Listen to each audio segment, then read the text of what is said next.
Have you ever noticed that the things that used to thrill you, scrolling social media, that first sip of coffee, or your favorite show, don't feel as exciting anymore? You still do them, maybe even more often, but somehow they don't hit the same. That's not your imagination. That's tolerance. And when you try to stop, your brain screams for more. That's withdrawal. Today on the Dopamine Dial, we're breaking down why your brain demands more, the science of neuroadaptation, and how you can rewire the cycle. Tolerance happens when your brain gets used to a certain level of stimulation, so the same activity that once gave you pleasure now gives you less. Think of your brain like a speaker system.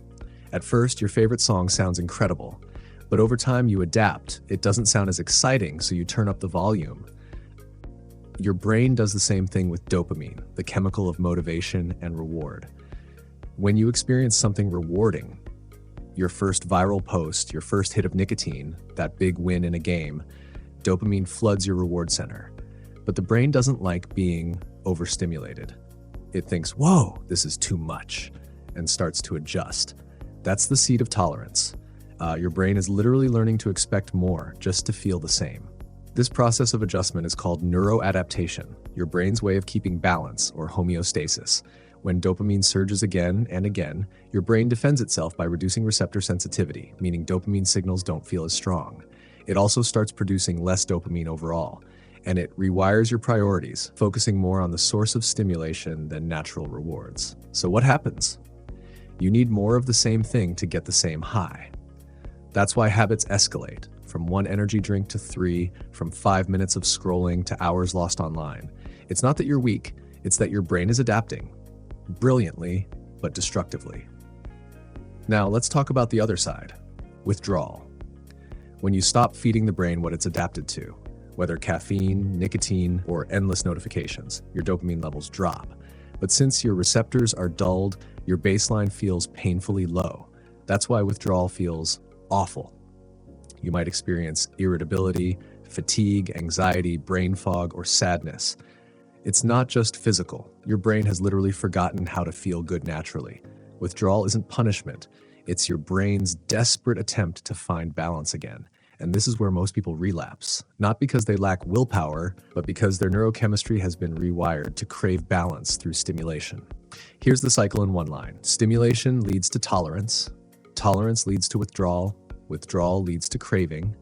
And craving leads right back to more stimulation. Each loop strengthens the pathway. Those neurons wire together. Eventually, the brain doesn't ask for the hit, it expects it. And that's the trap of addiction. Your brain isn't evil. It's just too good at learning what feels rewarding, even when it's destructive. The good news is this: the same brain that adapted into addiction can adapt out of it. This is the power of neuroplasticity, your brain's ability to rewire and heal. When you abstain or reduce the behavior, it feels painful at first, but slowly your dopamine receptors start to recover. Natural pleasures, exercise, music, sunlight, meaningful connection begin to light up your brain again. It's like turning the dopamine dial back to its natural setting, where joy isn't about intensity, but balance.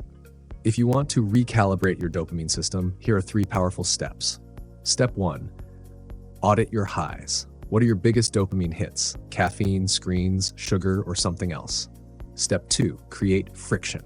Make it harder to access that stimulus. Delete the app, move the trigger, delay the habit. Step 3, replace, don't just remove. Build steady dopamine habits, exercise, meditation, reading, learning something new, or just walking outside. This isn't about quitting everything fun, it's about reclaiming your balance. If you found this video helpful, give it a thumbs up. It helps the Dopamine Dial reach more minds who want to understand their own brains.